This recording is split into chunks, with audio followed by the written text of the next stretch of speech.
Ternyata yang menyelamatkan dia itu adalah ibunya Sok-hun alias Sim Suryon. Assalamualaikum Cinggu.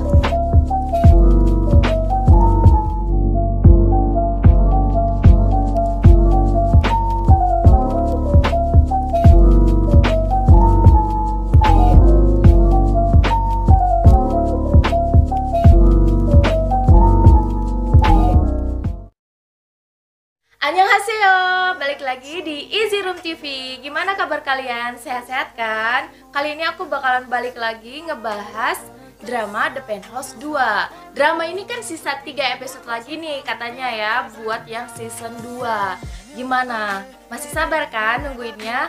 Kali ini aku bakalan nyeritain tentang spoiler episode 11. Oh iya, buat kalian yang gak suka nonton spoiler, kalian bisa nonton video aku yang sebelum-sebelumnya. Aku taruh linknya di sini. Jadi jangan kemana-mana, nonton videonya sampai habis. Check it out.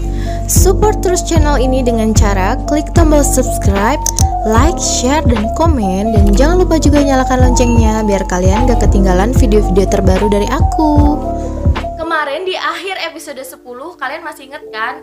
Ada scene di mana Logan berpelukan dengan Sim Suryon, di mana Logan sudah menyadari kalau itu adalah Sim Suryon. Nah, terus ada lagi scene yang nunjukin pas pintu ngebuka, terus ada orang mau masuk, ya kan? Kalian udah tau lah pasti yang masuk itu siapa. Pasti itu Jo dan Tae. Jadi ceritanya mereka ini kepergok kan, lagi berpelukan berdua. Nah, abis itu si Logan dia acting lah nih karena takut daripada Sim Suryon kenapa-napa. Jadi Logan ini acting pura-pura dia minta maaf kalau aku masih bingung antara Sim Suryon atau orang lain gitu. Terus Jo dan Tae kan marah tuh, gak terima. Habis itu si Sim Suryon juga ya dia pura-pura nggak tahu apa-apa gitu. Dia pura-pura nggak tahu dia siapa gitu kan. Akhirnya Logan ditangkap oleh Jo dan Tae dan disiksa. Setelah itu kita berpindah ke scene di mana Bayrona masih hidup dan menelpon Sok-hun. Pada saat itu Bayrona memberitahu Sok-hun kalau dia masih hidup dan dia memberitahu dia ada di rumah sakit mana. Kemudian Sok-hun buru-buru datang nemuin Bayrona. Nah, disitulah Bayrona menceritakan kalau misalnya ternyata yang menyelamatkan dia itu adalah ibunya Sok-hun alias Sim Suryon. Kenapa bisa Sim Suryon yang menyelamatkan Bayrona? Ada beberapa teori juga sih, aku cari tahu tadi malam. Dan teorinya seperti ini. Teori yang pertama, ketika Naegyo disuruh ke Thailand oleh Jo dan Tae, dia itu nggak ke Thailand tapi dia tetap di Korea, dia bersembunyi gitu. Cuma selama ini dia memperhatikan gerak-gerik Jo dan Tae. Ketika Bayrona jatuh dari tangga, Sim Suryon sedang mengamati dari jauh gerak-gerik Jo dan Tae. Kebetulan Sim Suryon sedang ada di situ dan melihat kejadiannya. Karena Sim Suryon takut Bayrona ini kenapa-napa karena di situ ada Jo dan Tae. Untuk menjauhkan Bayrona yang sedang jatuh dari Jo dan Tae, makanya Sim Suryon langsung buru-buru nelfon Jo dan Tae. Karena pada saat itu kan ada suara ringtone telepon dekat Bayrona itu. Nah, seperti yang kita tahu itu adalah teleponnya Jo dan Tae yang berbunyi ketika ditelepon oleh Sim Suryon. Tapi karena Jo dan Tae keburu ngelihat Bayrona, jadi telepon itu diabaikan oleh Jo dan Tae. Dan setelah itu dia melakukan aksinya. Dan pada saat Bayrona dibawa ke rumah sakit, Sim Suryon mengikuti Bayrona sampai ke rumah sakit karena dia tahu yang membunuh Bayrona itu adalah Jo dan Tae. Nah, kalian tahu sendiri kan Jo dan Tae seperti apa? Jo dan Tae itu pasti bakalan memastikan benar-benar kalau Bayrona itu sudah mati. Jadi kalau misalnya Bayrona belum mati, Jo dan Tae pasti bakal berusaha terus kan? Setelah itu, pada saat di rumah sakit, Jo dan Tae mencabut selang Bayrona.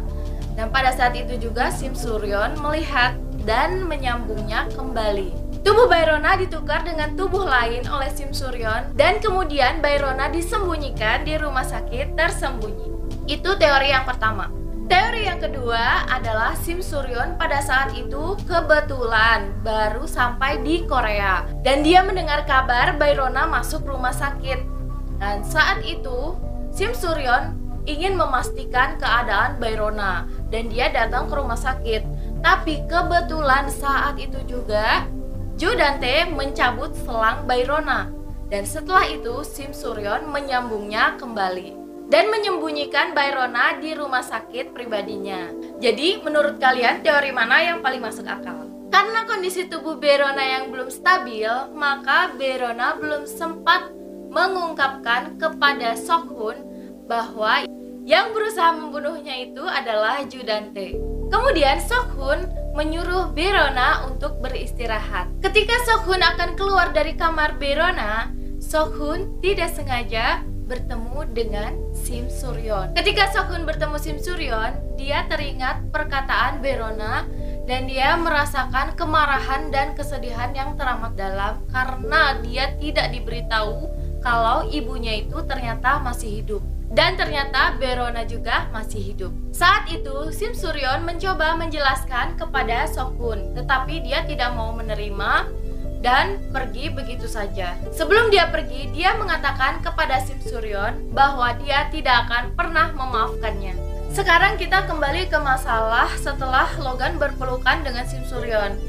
Nah, di situ Sim Suryon berpikir bahwa dia sepertinya tidak ada waktu lagi nih untuk menyelesaikan rencana-rencana balas dendamnya dia kepada Judante. Dan setelah itu Sim Suryon memutuskan untuk menemui Judante dan membicarakan kesalahpahaman tentang berpelukannya dia dengan Logan. Dia menjelaskan, katanya aku tidak tahu apa-apa. Dia tiba-tiba datang memeluk aku padahal aku tidak kenal siapa dia, gitu katanya. Kemudian Sim Suryon memulai rencananya. Kalian ingat kan waktu lelang tanah itu Sim Suryon berhasil mendapatkan lelang tanah itu seharga 50M dan dia baru membayarnya sebesar 5M. Dan Sim Suryon mengingatkan Judante untuk segera melunasinya. Berarti kan sisa 45M yang belum dibayar.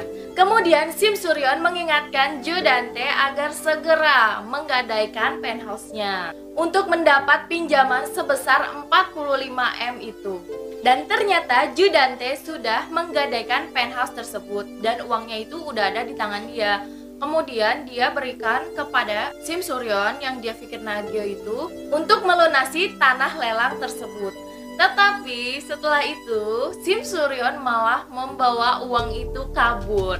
Sebelum dia kabur, dia terlebih dahulu mencari tahu tentang kunci yang ada di dalam kotak kemarin itu ya. Kalian masih ingat gak yang ada di dalam kotak itu kunci mawar, kunci yang ada mawarnya itu kan?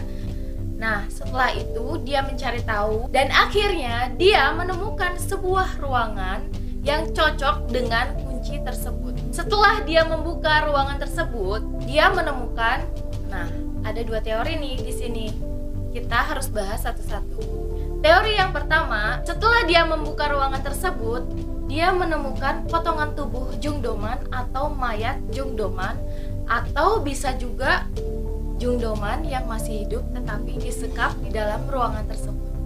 Teori yang kedua, di dalam ruangan tersebut terdapat catatan pembukuan atau keuangan atau bukti-bukti tentang semua kebusukan Jodante dan sejumlah uang dan emas yang akan digunakan oleh Naagyo untuk lari bersama anak-anaknya. Kemudian Jodante mengetahui kalau si Naagyo ini akan kabur. Dia memerintahkan asistennya si botak itu untuk mengejar Naagyo atau menangkapnya baik mati ataupun hidup. Kemudian di episode terakhir kemarin kita udah lihat cuplikan di mana si Sim Suryon yang berperan sebagai Naagyo ini dikejar oleh asistennya Judante dan dia tertabrak.